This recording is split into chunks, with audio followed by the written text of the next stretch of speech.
वृंदावन विहारी लाल की। तीनों कुमारों का विवाह संपन्न हुआ।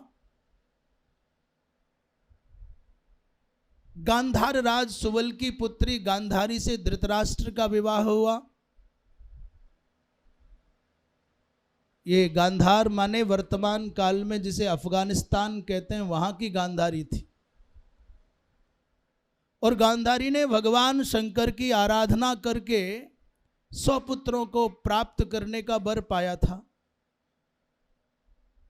साध्वी गांधारी का एक समर्पण, एक त्याग बड़ा विलक्षण है। उसने जब सुना कि मेरे होने वाले पति अंधे हैं, उनके नेत्र नहीं हैं, तो गांधारी ने उसी समय विद्रोह नहीं किया। सुनते ही अपनी आंखों पर पट्टी बांध ली। यदि मेरे पति संसार में किसी और को नहीं देख सकते तो मैं भी किसी और को देखूं नहीं, मुझे भी कोई और देखना स्वीकार्य नहीं है। तो बड़ी बात है, गांधारी का त्याग कोई सामान्य त्याग नहीं है।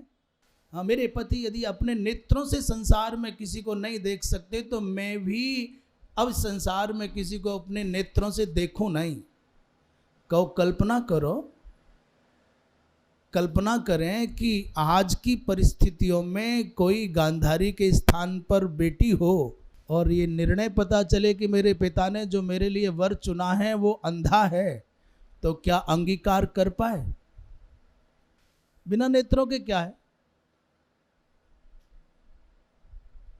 पर आंखों पर पट्टी बांध ली। ये आंखों पर पट्टी बांधना, ये निर्णय अच्छा है कि बुरा, ये तो परिणाम बताएगा कि निर्णय अच्छा रहा कि बुरा। हमको ऐसा लगता है कि हमारी भारतीय संस्कृति में जो भारतवर्ष की पुत्री है, बेटी है, जिसका नाम सुकन्या है, उसने अपने पति महर्षि च्यवन को अश्विनी कुमारों के माध्यम से अपने सतीत्व के बल पर यौवन भी दिलवाया और नेत्र भी दिलवाए, दृष्टि भी दिलवाई। हमारी भारत की पुत्री अपनी तपस्या के बल पर यमराज के हलक में हाथ डाल करके अपने पति के जीवन को वापस लाने की सामर्थ्य रखती है, पर गांधारी ने अपनी आंखों पर पट्टी बांध ली। इसका क्या मतलब हुआ? इसका एक लाभ तो यह हुआ कि दुनिया में नाम हो गया कि मेरे जैसी कोई नहीं, आज से पहले कभी किसी ने ऐसा त्याग नहीं किया और आगे भी संभव है कोई कर न पाए। पर उससे गांधारी को प्रशस्ति मिली, प्रतिष्ठा मिली, प्रसिद्धि मिली, पर सनातन को क्या मिला, समाज को क्या मिला? धर्म पत्नी का धर्म है अपने पति की सेवा करे। मुझे दृढ़ विश्वास है गांधारी ने तो जीवन में कभी एक गिलास पानी धृतराष्ट्र को दिया ना होगा। 4 सेवक धृतराष्ट्र को चाहिए क्योंकि भाई साहब नेत्र नहीं है, तो 4 उनको चाहिए कि उन्होंने आंखों पर पट्टी बांध ली। मैंने क्षमा करें, बड़ी विनम्रता से कह रहे हैं, हमारा उद्देश्य माता गांधारी का तिरस्कार करना नहीं, पर विषय को समझने के लिए हम, ये एक ढंग है, विचार की एक पद्धति है। हमको लगता है कदाचित पति के नेत्र नहीं थे, पति अत्यंत व्यस्त थे, सामाजिक कार्यों में, धनार्जन में, व्यस्तताओं के कारण परिवार पर ध्यान नहीं दे पाते थे, तो फिर गांधारी को अपनी दृष्टि अपने बच्चों के संस्कारों पर रखनी चाहिए थी। पिता तो जन्मांध है और माता ने आंखों पर बांध ली पट्टी, और फिर आशा करो कि तुम्हारे पुत्र श्रवण कुमार होंगे तो कभी ना होंगे, तो दुर्योधन ही होंगे। क्यों? पिता की दृष्टि बच्चों पर नहीं, माता ने भी अपनी आंखों पर पट्टी बांध ली। तो फिर ऐसे बालकों को संस्कार, शिक्षा और परामर्श देने वाले लोग, जैसे शकुनी जैसे अन्य बहुत लोग समाज में इकट्ठे हो जाएंगे, फिर तो घरों में दुर्योधन ही पनपेंगे, फिर धर्मात्मा नहीं आवे। दुर्योधन कहाँ बैठता है, दुर्योधन क्या करता है, दुर्योधन को परामर्श कौन देता है, इस पर दृष्टिपात कौन करेगा जब माता पिता नहीं करेंगे? तो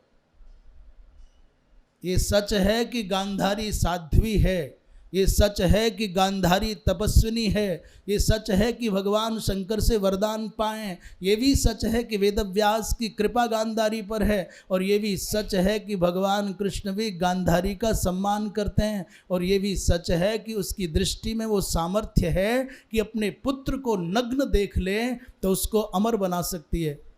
और ये भी सच है कि उसकी दृष्टिपात मात्र होने से धर्मराज युधिष्ठिर के नख काले हो गए।